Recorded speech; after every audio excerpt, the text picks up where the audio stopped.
La Peugeot 308 a fait ses débuts sur le marché avec des moteurs essence 1.4 VTI, 95 chevaux, 1.6 VTI, 120 chevaux, et 1.6 THP, 140 ou 150 chevaux, ainsi que 1.6 HDI, 90 ou 109 chevaux, et 2.0 HDI, 136 chevaux. Turbodiesel. En 2008, un moteur essence 1.6 THP de 174 chevaux est apparu, et en 2009, un turbodiesel 2.0 HDI de 140 chevaux. Un an plus tard, la gamme de moteurs comprenait des moteurs essence 1.4 VTI, 98 chevaux, 1.6 THP, 156 chevaux, et 1.6 THP, 200, pour la version GTI, ainsi que 1.6 HDI, 92 chevaux, 1.6 HDI, 112 chevaux, et 2.0 HDI, 163 chevaux, turbodiesel km. En 2011, ils ont été rejoints par un turbodiesel 2.0 HDI de 150 chevaux. Tous les moteurs diesel sont équipés d'un filtre à particules FAP. Le moteur essence le plus recommandable est le 1.6 VTI de 120 chevaux, offrant une bonne dynamique avec une consommation de carburant raisonnable.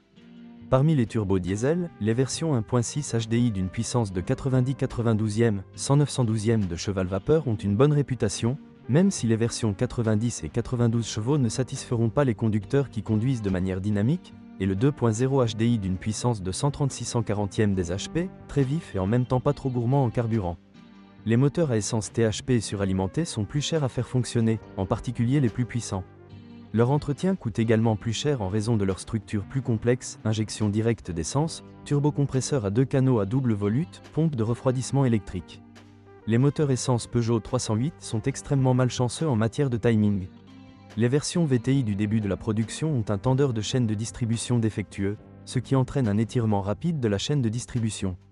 Si vous entendez un bruit de grattage métallique ou un cliquetis dans l'entraînement de distribution, vous devez remplacer la chaîne dès que possible. Cela évitera des réparations beaucoup plus sérieuses et coûteuses. L'étirement de la chaîne s'accompagne généralement de problèmes avec le mécanisme de calage variable des soupapes. Il y a encore plus de problèmes avec les moteurs THP. Tout d'abord, ils sont connus pour leur forte consommation de pétrole. Son état doit être vérifié fréquemment car rouler avec un faible niveau d'huile entraîne un grippage des arbres à cames. La conséquence est une réparation de tête très coûteuse. Le THP, comme le VTI, a un problème avec un tendeur de chaîne de distribution défectueux et une chaîne de distribution qui s'étire. Le système de synchronisation modifié installé à partir de 2010 était moins problématique, mais il n'a pas complètement résolu le problème. Les moteurs THP ont également des turbocompresseurs faibles, ce qui, même après un court kilométrage, peut entraîner une défaillance du rotor ou des fissures dans le boîtier, ainsi que des collecteurs d'échappement et d'admission instables, fissures.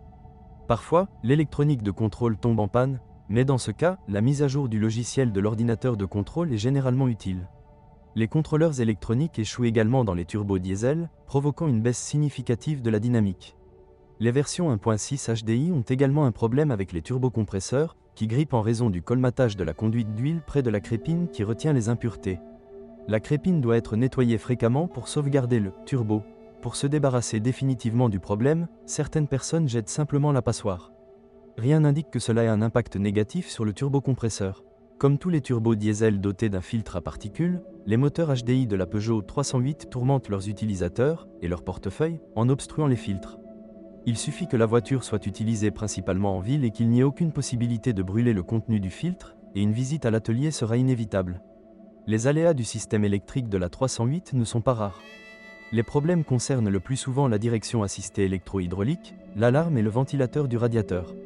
La vie peut être rendue difficile par une serrure de coffre coincée. La corrosion n'est pas un problème pour l'instant sur la 308, mais les premières taches de rouille se trouvent sur le bord du capot arrière et sur le capot moteur, principalement de l'intérieur.